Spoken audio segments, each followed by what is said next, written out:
Hello and welcome to another episode of Ewell Acres. Today we're going to continue on with our gardening discussions by talking about the differences between perlite and vermiculite. Let's get started.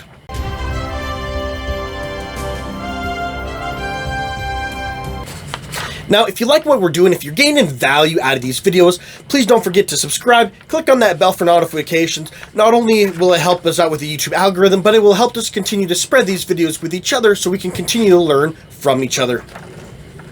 Now, when you're looking at different soil amendments, the two most common that come up that people look at are vermiculite and perlite. Those are by far the most two common intermixed soil amendments that people confuse.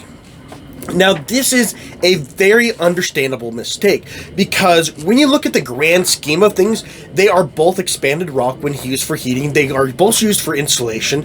They are both used in the construction as well as other materials. And they are both used in soil amendments. They are both added to seedling mixes. They are both added to other soil mixtures.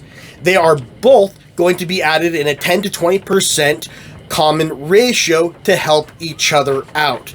And so it is very common to get these interchanged. And the truth is they have a lot more in common with each other than they have in their differences. They are both about the pH of about 7, so they're not going to do things. They're both added into the seedling mixtures. They are both really great soil amendments. So when it comes down to it, what is the major difference? Vermiculite is going to be from a limestone-based expanded heat material where it has a little bit of a micronutrient trace element benefit as well as helping out with the cation exchange to improve that. It also is going to help out with water retention to help in retaining that water so that way your soils don't dry out as easily. Now, your perlite is going to come from an expanded heat rock volcanic based material that is going to be more porous. Now, that porosity is going to have small little holes all throughout it. And when you add that to your soil, it's going to allow water and air to better flow through.